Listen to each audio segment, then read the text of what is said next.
Hello friends, എല്ലാവർക്കും നമസ്കാരം. നിങ്ങളേവരും കാത്തിരിക്കുന്ന ഗൗതമിന്റെയും നന്ദയുടെയും ഇന്നത്തെ വിശേഷത്തിലേക്ക് എല്ലാ കൂട്ടുകാർക്കും സ്വാഗതം. എല്ലാവർക്കും നല്ലൊരു ദിവസം ആശംസിച്ചുകൊണ്ട് നമുക്ക് ഇന്നത്തെ വിശേഷത്തിലേക്ക് കിടക്കാം അല്ലെ.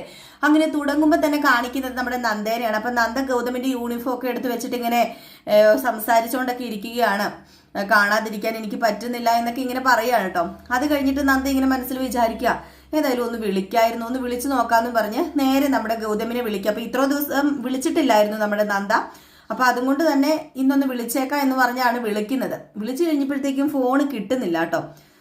അപ്പോഴത്തേക്കും നമ്മുടെ നന്ദയ്ക്ക് ദേഷ്യം വന്നിട്ട്, ഇത് എന്നെക്കുറിച്ച് ഒരു ഓർമ്മയില്ലാതായി പോയല്ലോ, എന്നെ ഒന്ന് വിളിക്കുക പോലും ചെയ്യുന്നില്ലല്ലോ, ഇതെന്താ ഇത്, മനസ്സിനൊരു സമാധാനം കിട്ടുന്നില്ലല്ലോ എന്നൊക്കെ പറഞ്ഞുകൊണ്ട് തന്നെ പിന്നെ നമ്മുടെ നന്ദ നേരെ കമ്മീഷണറിനെ വിളിക്കുക. അപ്പം എന്തെങ്കിലും ഒരു ചെറിയൊരു സൂചനയോ അല്ലെങ്കിൽ എന്തെങ്കിലും ഒരു വിവരമോ കിട്ടും എന്നൊക്കെ പറഞ്ഞുകൊണ്ടാണ് നമ്മുടെ നന്ദ കമ്മീഷണറിനെ വിളിക്കുന്നത്. അങ്ങനെ കമ്മീഷണറെ വിളിച്ച് ഇങ്ങനെ ചോദിച്ചു കഴിഞ്ഞപ്പോഴത്തേക്കും, ഹലോ നന്ദ, ചോദിച്ചോളൂ, എന്താ ചോദിക്കാനുള്ളത് എന്നൊക്കെ ഇങ്ങനെ ചോദിച്ചു എടുത്തപ്പം തന്നെ.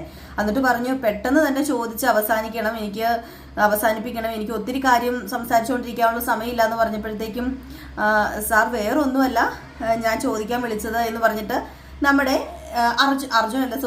ഗൗതമിനെ കുറിച്ച് ഇങ്ങനെ ചോദിക്കുകയാണ്. അപ്പൊ ഗൗതമിനെ കുറിച്ച് ഇങ്ങനെ ചോദിച്ചു കഴിഞ്ഞപ്പോഴത്തേക്കും അവിടെ കമ്മീഷണർ കുറെ കാര്യങ്ങളൊക്കെ ഇങ്ങനെ പറഞ്ഞു കൊടുക്കാണ് കേട്ടോ. അപ്പൊ ഇതൊക്കെ കേട്ട് കഴിഞ്ഞപ്പോഴത്തേക്കും സത്യം പറഞ്ഞു കഴിഞ്ഞാല് നമ്മുടെ നന്ദയ്ക്ക് പേടിയായിട്ടോ. കാരണം ഇങ്ങനെ ഒരു റിസ്കിലാണ് ചെന്ന് അകപ്പെട്ടിരിക്കുന്നത്, ഇങ്ങനെ ഒരു വലിയ ദൗത്യമാണ് ഏറ്റെടുത്തിരിക്കുന്നത് എന്ന് നമ്മുടെ നന്ദയ്ക്ക് അപ്പോഴാണ് മനസ്സിലായത്. പിന്നെ അദ്ദേഹം പേടിപ്പിക്കാത്ത രീതിയിലാട്ടോ സംസാരിച്ചത്. പ്രശ്നമൊന്നുമില്ല, സേഫാണ് എന്നുള്ള രീതിയിലാണ് കമ്മീഷണർ സംസാരിച്ചത്. അപ്പൊ അതുകൊണ്ട് തന്നെ കുറച്ചൊരു സമാധാനം ഉണ്ട്. എങ്കിലും അവിടെയും ഇവിടെയും ഒക്കെ ആയിട്ട് ചെറിയൊരു പേടിയുണ്ട് നന്ദയ്ക്ക്. പിന്നെ നേരെ പരപരാ വെളുക്കുന്നു. വീണ്ടും നമ്മുടെ നന്ദി ഇങ്ങനെ ഗൗതമിനെ തന്നെയാണ് കാത്തിരിക്കുന്നത്. ഒരു ഫോൺ കോൾ പോലും ഗൗതമിന്റെ വന്നിട്ടില്ല ഇന്നേക്ക് ഇതുവരെ. അതുകൊണ്ട് തന്നെ വല്ലാത്ത പേടിയിലും പരിഭ്രമത്തിലും തന്നെ ഇരിക്കുന്ന നന്ദേനെയാണ് വീണ്ടും നമുക്ക് കാണാൻ സാധിക്കുന്നത്. അപ്പൊ അങ്ങോട്ടേക്ക് നമ്മുടെ അർജുനും പിങ്കിയും കൂടെ കടന്നു വരിക. അങ്ങനെ അർജുൻ പറഞ്ഞു, നന്ദ നീ എന്താ ഇങ്ങനെ ഇരിക്കുന്നത്, ഗൗതമേട്ടൻ വിളിച്ചായിരുന്നോ? ഇല്ല, എന്നെ വിളിച്ചില്ല. അർജുനെ വിളിച്ചായിരുന്നോ? ഇല്ല, എന്നെയും വിളിച്ചൊന്നുമില്ല. പലതവണ ഞാൻ വിളിച്ചൊക്കെ നോക്കി, പക്ഷെ ഔട്ട് ഓഫ് കവറേജ് ഏരിയ എന്നാ പറയുന്നത് എന്നിങ്ങനെ പറഞ്ഞു. അപ്പോഴത്തേക്ക് നന്ദ പറഞ്ഞു, എനിക്ക് എന്താ ചെയ്യേണ്ടതെന്ന് അറിയില്ല അർജുൻ, എനിക്ക് സത്യത്തിൽ പേടിയാവുന്നുണ്ട്. ഇതുവരെ ഒരു ഫോൺ കോൾ പോലും വന്നില്ല എന്ന് പറയുമ്പം രാവിലെ മുതൽ ഇവിടെ പിങ്കിക്ക് നല്ല ടെൻഷൻ തന്നെ ആയിരുന്നു നന്ദ. വല്ലാത്ത ടെൻഷനില്ല പിങ്കി ഉള്ളത്. അപ്പൊ പിങ്കി പറഞ്ഞു, അല്ല അത് പിന്നെ ഈ വീട്ടിൽ താമസിക്കുന്ന ഒരാളല്ലേ പോയത്, അതും കാടംകൊല്ലി പോലൊരു സ്ഥലത്തേക്ക്, അപ്പൊ അതുകൊണ്ടാണ് എനിക്ക് പേടിയെന്ന് ഇങ്ങനെ പറഞ്ഞപ്പം നമ്മുടെ അർജുൻ ചോദിച്ചു, അല്ല ഈ വീട്ടിൽ താമസിക്കുന്ന ഒരു ബന്ധം മാത്രമേ ഗൗതമേട്ടനായിട്ട് പിങ്കിക്കുള്ളോ എന്നിങ്ങനെ ചോദിച്ചപ്പോ പിങ്കി ഒന്ന് ഞെട്ടിപ്പോയി. അപ്പോഴത്തേക്ക് പിങ്കി ഒന്നും മിണ്ടിയില്ല. അങ്ങനെ അർജുൻ പറഞ്ഞു, അല്ല അത്രയും ബന്ധമുള്ളോ ഗൗതമേട്ടനും നീയും തമ്മില്? അല്ല, എനിക്ക് നന്നായിട്ട് അറിയാം, നിങ്ങൾ തമ്മില് ആ ഒരു ബന്ധമല്ല, അതിന്റെ അപ്പുറം ഒരു ബന്ധം ഉണ്ടെന്ന് നീ ഓർക്കണം. നിന്റെ ഭർത്താവിന്റെ ചേട്ടനാ ഗൗതമേട്ടൻ. എന്നെ ഭർത്താവായിട്ട് അംഗീകരിക്കുന്നുണ്ടെങ്കിൽ അതെന്റെ ഭർത്താവിന്റെ ചേട്ടനാന്നും പറഞ്ഞ് അംഗീകരിക്കുക തന്നെ വേണമെന്ന് പറഞ്ഞു. അപ്പോഴത്തേക്ക് നമ്മുടെ പിങ്കി പറഞ്ഞു, അതിന് ഞാൻ പറഞ്ഞില്ലല്ലോ എന്റെ ഭർത്താവിന്റെ ഏട്ടനല്ലെന്ന്. ഇപ്പം പിന്നെ എന്തിനാ ഇതിനെക്കുറിച്ച് സംസാരിക്കുന്നത്? നമ്മളിപ്പം ഗൗതമിനെ കുറിച്ച് സംസാരിക്കുന്നത് വേറൊന്നും അല്ലല്ലോ. എവിടെയാ എന്താ ഒന്നൊരു വിവരവും ഇല്ലല്ലോ. അപ്പൊ അതിനെക്കുറിച്ചല്ലേ സംസാരിക്കുന്നത്. അപ്പൊ അതുപോലെ പിന്നെ ഇപ്പം ഇത് സംസാരിക്കേണ്ട കാര്യമില്ലല്ലോ. അതെ, അങ്ങനെ നിസ്സാരമായിട്ട് കാണാൻ പറ്റുന്ന ഒരു കാര്യമല്ല ഇത്. വളരെ റിസ്ക് പിടിച്ചൊരു സ്ഥലമാണ് ഈ കാടംകൊല്ലി എന്ന് പറയുന്നത്. അതുകൊണ്ട് തന്നെ അത് അത്രയ്ക്ക് ഗൗരവമായിട്ട് ചിന്തിക്കണം. വിവരം ഒന്നും ഇല്ലെന്ന് അറിയുമ്പോഴത്തേക്കും ആർക്കാ ടെൻഷൻ ആകാത്തത്? എനിക്കും ഉണ്ട് ടെൻഷൻ, എനിക്കും വല്ലാത്ത ടെൻഷനിൽ തന്നെയാണ്. അപ്പൊ നമ്മുടെ പിങ്കിയല്ല അർജുൻ പറഞ്ഞു, ഇങ്ങനെ ഒരു ഓപ്പറേഷൻ ആകുമ്പം അതീവ രഹസ്യമായിട്ട് തന്നെ ആയിരിക്കും എല്ലാവരും ഇത് വെച്ചിരിക്കുന്നത്. അപ്പൊ അതുകൊണ്ട് തന്നെ നമ്മൾ എത്ര അന്വേഷിച്ചാലും ഇതിനെക്കുറിച്ച് കൂടുതൽ വിവരമൊന്നും കിട്ടില്ല എന്ന് പറഞ്ഞപ്പോഴത്തേക്കും നന്ദ പറഞ്ഞു, ഞാൻ കമ്മീഷണറെ വിളിച്ച് അന്വേഷിച്ചായിരുന്നു. അപ്പൊ പിങ്കി ചോദിച്ചു, അല്ല അപ്പൊ എന്ത് പറഞ്ഞു, കമ്മീഷണർ എന്താ പറഞ്ഞത് എന്ന് പറഞ്ഞു. ഇപ്പം പെട്ടെന്നൊരു ആകാംക്ഷപൂർവ്വം ഇങ്ങനെ ചോദിക്കുകയാണ്. നമ്മുടെ പിങ്കിക്ക് ഒരു ഉൾഭയം ഉണ്ടല്ലോ. അപ്പോഴത്തേക്കും ഇതൊക്കെ നമ്മുടെ അർജുൻ ഇരുന്ന് കാണുന്നുണ്ട് കേട്ടോ. അർജുന് പിങ്കിയുടെ എന്താ പറയുക, മനസ്സിലെ ആ ഒരു വിഷമമൊക്കെ ഇങ്ങനെ ഇരുന്ന് കാണുക. അപ്പൊ ഒന്ന് തുറച്ചു നോക്കി പിങ്കിനെ. അപ്പൊ പിങ്കി പെട്ടെന്നൊന്ന് ശ്വാസം ഒന്ന് അടക്കി പിടിച്ചിട്ടാണ് പിന്നെ നന്ദയുടെ മുഖത്ത് നോക്കിയിട്ട് പതിയെ പറഞ്ഞു, എന്താ ഒന്ന് പറഞ്ഞുകൂടെ പിങ്കി, എന്താ പറ്റിയത്, ഗൗതമിന് എന്ത് പറ്റി, ഞങ്ങൾക്കും അത് അറിയാനുള്ള അവകാശമില്ല എന്ന് പറഞ്ഞപ്പം എന്നോട് കമ്മീഷണർ സാർ വേറെ ഒന്നും പറഞ്ഞില്ല, സേഫ് ആണെന്നൊക്കെ പറഞ്ഞതേ ഉള്ളൂ, പിന്നെ ഇങ്ങനെ ഒരു യുദ്ധഭൂമിയിലാണ് അങ്ങനെയൊക്കെ പറഞ്ഞത്, അല്ലാതെ വിട്ടൊന്നും പറഞ്ഞില്ല എന്ന് പറഞ്ഞിട്ട് പറഞ്ഞു. ഇനിയിപ്പോ എനിക്കൊരു സംശയമല്ല, അപകടത്തിൽ ചെന്ന് ചാടിക്കാണോ? ഇല്ല, അങ്ങനെയൊന്നും അപകടത്തിലൊന്നും പെട്ട് കാണില്ല. അപ്പോഴത്തേക്കും നമ്മുടെ പിങ്കി പറഞ്ഞു, അല്ല അതെന്താ ഇത്ര ഉറപ്പ്? കമ്മീഷണർ സാർ ഒന്നും വിട്ടു പറഞ്ഞില്ലെന്നല്ലേ പറഞ്ഞത്. അതൊക്കെ ശരിയാ, എങ്കിലും എൻ്റെ മനസ്സ് പറയുന്നു ഒരു പ്രശ്നം സംഭവിക്കത്തില്ലെന്ന് തന്നെ എൻ്റെ മനസ്സ് പറയുന്നതെന്ന് നമ്മുടെ നന്ദ പറഞ്ഞു. അപ്പോഴത്തേക്കും നമ്മുടെ അർജുൻ പറഞ്ഞു, ഇനിയിപ്പോൾ എന്താ എവിടെയാണെന്നൊന്നും അറിയില്ലല്ലോ. സാരമില്ല, ഗൗതമേട്ടൻ വരാതിരിക്കില്ല. ഗൗതമേട്ടൻ ഒരു ദൗത്യം ഏറ്റെടുത്തിട്ടുണ്ടെങ്കിൽ അത് നല്ല രീതിയിൽ തന്നെ പൂർത്തിയാക്കുമെന്ന് എനിക്കറിയാം. അതുകൊണ്ട് ഗൗതമേട്ടൻ ഇവിടെ എത്തിക്കോളും. നന്ദ പേടിക്കേണ്ട, നന്ദ എന്ന് പറഞ്ഞ് നന്ദേനെ സമാധാനിപ്പിക്കുകയാണ് കേട്ടോ അർജുൻ. ഏതായാലും പിങ്കിക്ക് ഇതൊക്കെ കേട്ട് കഴിയുമ്പോൾ വല്ലാത്തൊരു വിഷമമുണ്ട്. കാരണം പിങ്കിയുടെ മനസ്സിലും കൂടെയാണ് വേദന. ഗൗതം എന്ന് വെച്ചിട്ടുണ്ടെങ്കിൽ പിങ്കിക്ക് അതുപോലെ തന്നെയാണല്ലോ. അപ്പൊ പിന്നെ കാണിക്കുന്നത് പിറ്റേ ദിവസം ആവുന്നു, വീണ്ടും ഇന്ദിവരം തറവാട് തന്നെയാണ് കാണിക്കുന്നത്. ടെൻഷൻ അടിച്ചിരിക്കുന്ന നമ്മുടെ നന്ദ ഇതുവരെ വീണ്ടും ഒരു വിവരവും കിട്ടിയിട്ടില്ല. അപ്പൊ 2-3-4 ദിവസം അങ്ങ് കടന്നു പോയി കേട്ടോ. അങ്ങനെ പെട്ടെന്ന് അർജുൻ ഓടി വന്നിട്ട് നന്ദ എല്ലാവരും എവിടെ പോയി എന്ന് ചോദിക്കുക. അപ്പൊ എന്താ പറ്റിയത്? അതേ, ഒരു പ്രധാനപ്പെട്ട വാർത്തയുണ്ട്, എല്ലാവരെയും വിളിക്കാൻ പറഞ്ഞു. അങ്ങനെ എല്ലാവരെയും വിളിച്ചു വരുത്തിയിട്ട് നമ്മുടെ അർജുൻ പറയാണ്, ഇത് കണ്ടോ, പത്രത്തില് വാർത്തയുണ്ട്, ഇന്നലെ അവിടെ വെച്ച് തീവ്രവാദി ആക്രമണമൊക്കെ ഉണ്ടായി എന്നാണ് ഈ പത്രത്തിൽ വാർത്ത വന്നിരിക്കുന്നതെന്ന് പറഞ്ഞു. ഇത് കേട്ടത് നന്ദയും ലക്ഷ്മിയൊക്കെ പേടിച്ചു പോയിട്ടോ. നന്ദയും ലക്ഷ്മി മാത്രമല്ല, പിങ്കി ഒന്ന് പേടിച്ച് ഞെട്ടിയാണ് നിൽക്കുന്നത്. അപ്പോഴത്തേക്കും അരുന്ധതി ചോദിച്ചു, വ്യക്തമായിട്ട് നീ ഒന്ന് പറയടാന്ന് പറഞ്ഞു. അത് വേറൊന്നുമല്ല, 10ഓളം പോലീസുകാര് ചേർന്നാണ് തീവ്രവാദികളെ ആക്രമിച്ചത്. അതില് തീവ്രവാദികൾ കുറെ പേര് മരണപ്പെട്ടു. 7 തീവ്രവാദികളുണ്ടായിരുന്നു, അതിൽ 7 പേരും മരണപ്പെട്ടു. പിന്നെ ഉണ്ടായിരുന്നത് ഒരു പെണ്ണായിരുന്നു. ആ പെണ്ണ ഒരു ക്യാപ്റ്റനാണ്, ക്യാപ്റ്റൻ അഖില. അവള് മാത്രമാണ് രക്ഷപ്പെട്ടതെന്ന് പറഞ്ഞു. ഇത് കേട്ട് കഴിഞ്ഞപ്പോഴത്തേക്കും നന്ദ, എന്റെ ദൈവമേ, ഗൗതം സാറിന് എന്തായി? ഗൗതം സാറിന് എന്തെങ്കിലും? വേറൊരു വിവരവും ഇതുവരെ വെളിപ്പെടുത്തിയിട്ടില്ല, വിവരം പുറത്തു വിട്ടിട്ടില്ല. ഈ 7 പേരും മരിച്ചെന്നും ഒരാൾ രക്ഷപ്പെട്ടെന്നും മാത്രമേ പറഞ്ഞിട്ടുള്ളൂ എന്ന് പറഞ്ഞു. പത്രത്തിലും അങ്ങനെ തന്നെ വന്നേക്കുന്നതെന്ന് പറഞ്ഞു.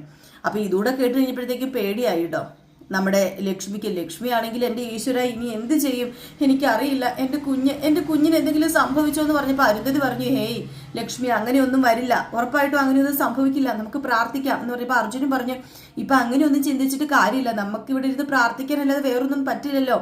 അപ്പൊ നന്ദ പറഞ്ഞു, ഈ ഫോൺ വിളിച്ചിട്ടാണ് കേട്ടോ, എടുക്കുന്നുമില്ല, ഇനിയിപ്പോ എന്ത് ചെയ്യുന്ന എനിക്കറിയില്ല എന്ന് പറയുമ്പോൾ നന്ദേനെ ഇങ്ങനെ സമാധാനപ്പെടുത്തുകയാണ് എല്ലാവരും കൂടെ ചേർന്ന്. അപ്പൊ ഇതിനിടയിൽ പിങ്കിക്കാണെങ്കിൽ ഒരു സമാധാനവും ഇല്ല. പിങ്കിനെ ആരും സമാധാനപ്പെടുത്താനും ഇല്ല. പിങ്കിനെ ആരും സമാധാനപ്പെടുത്താനാണ്? പിങ്കിക്ക് അങ്ങനെ സമാധാനപ്പെടുത്തേണ്ട കാര്യമില്ല. പിങ്കിയുടെ ഭർത്താവിന്റെ ഏട്ടനല്ലേ. അപ്പൊ അത്രയ്ക്ക് ഉള്ളൊരു സമാധാനപ്പെടുത്തലല്ലേ പിങ്കിക്ക് കിട്ടത്തുള്ളൂ. പക്ഷെ ഏറ്റവും കൂടുതൽ ടെൻഷൻ പിങ്കിക്കാണ് കേട്ടോ. ഗൗതമിന്റെ ദേഹത്തൊരു തരി പോലും വീഴുന്നത് പിങ്കി സഹിക്കില്ല എന്നുള്ളത് വേറെ കാര്യം. അങ്ങനെ ഇവര് വിഷമിച്ചിരിക്കുന്ന ആ സമയത്ത് തന്നെ നമ്മുടെ ഗൗതം വീട്ടിലേക്ക് വരികയാണ്. അങ്ങനെ ഗൗതം നന്ദ ഗൗതമിനെ കണ്ടത് ഓടി ചെന്നങ്ങോട്ട് കെട്ടിപ്പിടിച്ചിട്ട് കരയാനും തുടങ്ങി. അപ്പം ഗൗതം പറഞ്ഞു, നന്ദ നീ എന്തിനാ കരയുന്നത്? കരയാതിരിക്കും, ഞാനിങ്ങ് വന്നില്ലേ എന്ന് പറഞ്ഞു. അപ്പോഴത്തേക്കും വീണ്ടും നമ്മുടെ നന്ദ മുറുക്കെ കെട്ടിപ്പിടിച്ച് കരയാണ് കേട്ടോ. പിന്നെ പതിയെ നമ്മുടെ ഗൗതമും നന്ദയും ആ ഒരു കെട്ടിപ്പിടുത്തം അങ്ങ് വിട്ട് കഴിഞ്ഞപ്പോഴത്തേക്കും അർജുൻ പറഞ്ഞു, എന്തിനാ കെട്ടിപ്പിടിക്കാതിരിക്കുന്നത്? 2 പേരും കെട്ടിപ്പിടിച്ച് അവിടെ കുറച്ചു നേരം നിന്നോ, ഞങ്ങൾ ഇവിടെ കണ്ണടച്ച് നിന്നോളാം, ഞങ്ങൾക്കൊരു പ്രശ്നമില്ല എന്നിങ്ങനെ വെറുതെ കളിയാക്കി ഇങ്ങനെ അർജുൻ പറഞ്ഞു കഴിഞ്ഞപ്പോഴത്തേക്കും പിങ്കിക്ക് ഇതൊന്നും അത്രയ്ക്ക് പിടിക്കുന്നില്ല. പിങ്കി ഇഷ്ടപ്പെടാത്ത രീതിയിൽ തന്നെയാണ് നിൽക്കുന്നത്. അപ്പൊ അവിടുത്തെ സിറ്റുവേഷനും കാര്യങ്ങളൊക്കെ നമ്മുടെ ഗൗതം വിവരിക്കുന്നുണ്ട് കേട്ടോ. അപ്പൊ ഇതൊക്കെ കാരണമായിരുന്നു ഞാൻ വരാതിരുന്നത് എന്നൊക്കെ ഇങ്ങനെ വിവരിക്കുകയാണ്. അപ്പോഴത്തേക്കും നമ്മുടെ നന്ദയും പറഞ്ഞു, ഞാൻ കമ്മീഷണർ സാറിനെ വിളിച്ചിട്ടുണ്ടായിരുന്നു. ഇത് കേട്ട് കഴിഞ്ഞപ്പോഴത്തേക്ക് ഗൗതം അങ്ങ് പൊട്ടിത്തെറിക്കാൻ തുടങ്ങി. അതെന്തിനാ കമ്മീഷണർ സാറിനെ വിളിച്ചത്? ഇങ്ങനെ ഒരു ദൗത്യം ഏറ്റെടുക്കുമ്പം അവിടെ എന്തുമാത്രം തിരക്കുള്ളതാണെന്ന് അറിയില്ല നന്ദ. പിന്നെ എന്തിനാ നന്ദ അങ്ങനെ ഒരു വിളി നടത്തിയത്? താനൊരു പോലീസുകാരന്റെ മകളല്ലേ, തനിക്കെന്താ ബോധമില്ല എന്നൊക്കെ ചോദിച്ച് വഴക്ക് പറയാൻ തുടങ്ങി. അപ്പോഴത്തേക്ക് നമ്മുടെ നന്ദ പറഞ്ഞു, അത് പിന്നെ എന്റെ ടെൻഷൻ കാരണം ഞാൻ വിളിച്ചതെന്ന് പറഞ്ഞു. പക്ഷെ കുറച്ച് നല്ല രീതിയിൽ തന്നെ എല്ലാവരുടെയും മുമ്പിൽ വെച്ച് നന്ദക്കിട്ട് വഴക്ക് കിട്ടിയിട്ടോ. പിന്നെ ശേഷം റൂമിനകത്തേക്ക് പോവുകയാണ്. റൂമിനകത്തേക്ക് ചെന്ന് നമ്മുടെ ഗൗതമിന്റെ ബാഗിലെ ഷർട്ടൊക്കെ എടുത്ത് കുടഞ്ഞൊക്കെ ഇങ്ങനെ മാറ്റി വെച്ചുകൊണ്ടിരുന്നപ്പോഴത്തേക്കും ഗൗതം കയറി വന്നിട്ട്, എന്താ നന്ദയ്ക്ക് വിഷമമായോ? ഞാൻ അങ്ങനെ പറഞ്ഞെന്ന് ചോദിച്ചപ്പോൾ, എങ്ങനെ വിഷമമാകാതിരിക്കും? വിഷമമായില്ല എന്ന് പറഞ്ഞാൽ അതൊരു നുണ തന്നെ ആയി പോകും. എനിക്ക് വിഷമമായി, സത്യത്തിൽ എനിക്ക് വിഷമമായി. പിന്നെ സാരമില്ല, ഞാനും ഒരു തെറ്റല്ലേ ചെയ്തത്. അങ്ങ് ഗ്രാമത്തിലൊക്കെ പോലെ അല്ലല്ലോ ഇവിടെ സിറ്റിയിൽ. അവിടെ ഞാൻ എൻ്റെ അച്ഛൻ ഇങ്ങനെ എന്തിനേലും ഒക്കെ പോകുമ്പോഴത്തേക്കും അവിടുത്തെ സാറുമാരെ വിളിച്ച് അന്വേഷിക്കായിരുന്നു. പക്ഷെ അവർ തരുന്ന ആ ഒരു കെയറും സപ്പോർട്ടും ഒക്കെ ഓർത്താണ് ഞാൻ അങ്ങനെ വിളിച്ചത്. എന്തെങ്കിലും വിവരം ഉണ്ടെങ്കിൽ എന്നോട് പറയുകയൊക്കെ ചെയ്യുമായിരുന്നു. പക്ഷെ സിറ്റിയിലെ പോലീസുകൾക്ക് ഇത്ര വലിയ തിരക്കായിരിക്കും എന്ന് എനിക്ക് അറിയില്ലായിരുന്നു. അത് എൻ്റെ തെറ്റാണ് എന്നൊക്കെ ഇങ്ങനെ പറഞ്ഞു. ഏതായാലും നമ്മുടെ നന്ദി ഇത്രയും പറഞ്ഞു കഴിഞ്ഞപ്പോഴത്തേക്കും ഗൗതം പറഞ്ഞു, സാരമില്ല, ഞാൻ ഒരു ദേഷ്യത്തിന്റെ പുറത്ത് പറഞ്ഞാന്ന് പറഞ്ഞപ്പം എന്റെ ടെൻഷൻ ഗൗതം സാറിന് അറിയില്ലല്ലോ. കാരണം ഞാൻ ഇവിടെ എന്തുമാത്രം പേടിച്ചു വരച്ചിരിക്കുകയാണ് എന്ന് ഗൗതം സാറിന് അത് പറഞ്ഞാൽ മനസ്സിലാവില്ല. ഒരു ഭാര്യ എന്ന നിലയിൽ ഒരു ദിവസമാണ് ഞാൻ സാറിന്റെ കൂടെ ജീവിച്ചത്.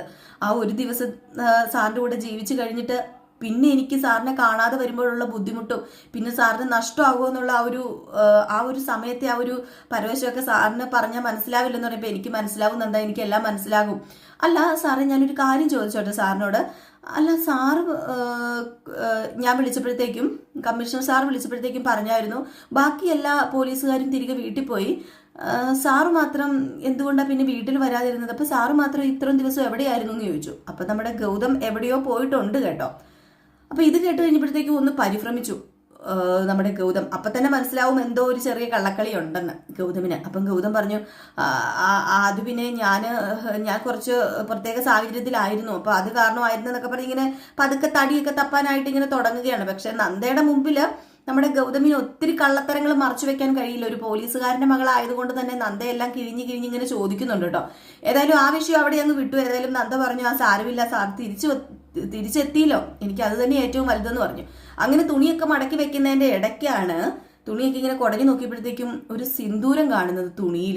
എന്റെ ദൈവമേ, നമ്മുടെ നന്ദ ഞെട്ടിപ്പോയി. ഇതെന്താ സിന്ദൂരം? അപ്പം നന്ദയുടെ മനസ്സിൽ കള്ളമില്ലാത്തത് കൊണ്ട് തന്നെ നന്ദ പെട്ടെന്ന് ഇതെന്താ ഗൗതം സാർ ഒരു സിന്ദൂരം പറ്റിയിരിക്കുന്നു, ഇത് സിന്ദൂരം അല്ലേന്ന് ചോദിച്ചു. ഇത് കേട്ടപ്പോഴത്തേക്ക് നമ്മുടെ ഗൗതം പെട്ടെന്ന് അപ്പോഴാണ് ശ്രദ്ധിച്ചത്. ഗൗതം ഞെട്ടിപ്പോയി കേട്ടോ. ഏതായാലും ഈ ഞെട്ടലോടെയൊക്കെ കൂടിയാണ് ഇന്നത്തെ വിശേഷം അവസാനിക്കുന്നത്. ഞാൻ പറഞ്ഞതുപോലെ തന്നെ നമ്മുടെ അഖിലേനെ സംരക്ഷിച്ച് നിർത്തുന്നത് ഗൗതമാണ്. ഒരു പ്രഗ്നന്റ് ആയ ലേഡി എന്ന നിലയിൽ ആ ഒരു സഹതാപമാണ് നമ്മുടെ അഖിലയോട് ഗൗതമിനുള്ളത്. അപ്പം അതുകൊണ്ട് ഈ അഖിലേനെ സംരക്ഷിച്ച് നിർത്താനാണ് ഈ 4 ദിവസം മാറി നിന്നതൊക്കെ.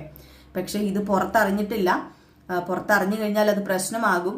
അതുപോലെ തന്നെ നമ്മുടെ ക്യാപ്റ്റൻ അഖില രക്ഷപ്പെട്ടു എന്നാണ് അറിഞ്ഞിരിക്കുന്നത്. നമ്മുടെ ഗൗതം അത് രക്ഷപ്പെടുത്തിയതാണ് കേട്ടോ. അപ്പൊ അതിനെക്കുറിച്ചുള്ള കൂടുതൽ വിവരങ്ങളൊക്കെ ഇപ്പൊ ഞാൻ പറഞ്ഞു കുളവാക്കുന്നില്ല. അത് പതിയെ നമുക്ക് കണ്ട് അറിഞ്ഞ് കേട്ട് ആസ്വദിച്ചങ്ങ് പോകുന്നതല്ലേ നല്ലത്. അപ്പൊ എല്ലാവർക്കും വീണ്ടും നല്ലൊരു ദിവസമൊക്കെ ആശംസിക്കുന്നു. കുറച്ച് ലേറ്റ് ആയി പോയി നമ്മുടെ വീഡിയോ വരാന്. വേറെ ഒന്നുമല്ല, മക്കളെ സ്കൂളിൽ വിടുന്നതിന്റെ തിരക്കിലൊക്കെ ആയിരുന്നു. ഇപ്പോഴാണ് ഒന്ന് ഫ്രീ ആയത് കേട്ടോ. അപ്പൊ ഏതായാലും ക്ഷമിക്കുമെന്ന് അറിയാം നമുക്ക്. കാരണം എൻ്റെ പ്രേക്ഷകർക്ക് എന്നെ അറിയാം. നമുക്ക് തിരക്കും കാര്യങ്ങളൊക്കെ രാവിലെ ആയതുകൊണ്ട് തന്നെ കുറച്ച് ബിസിയും കാര്യങ്ങളൊക്കെ ആണല്ലോ. നമ്മൾ വീട്ടമ്മമാരെ സംബന്ധിച്ചിടത്തോളം മക്കളെ സ്കൂളിൽ പറഞ്ഞൊക്കെ അയക്കണമല്ലോ. അപ്പൊ അതിന്റെ ആ ഒരു ഓട്ടപ്പാച്ചിലിനിടയിലാണ് ഞാനിപ്പോൾ വന്നിരുന്നത്. അപ്പൊ ഏതായാലും അടുത്ത വീഡിയോ ആയിട്ട് കാണാം. അതുവരെ എല്ലാവർക്കും വീണ്ടും നല്ലൊരു ശുഭരാത്രിയൊക്കെ നേർന്നുകൊണ്ട് നിർത്തുന്നു. Tata, bye bye.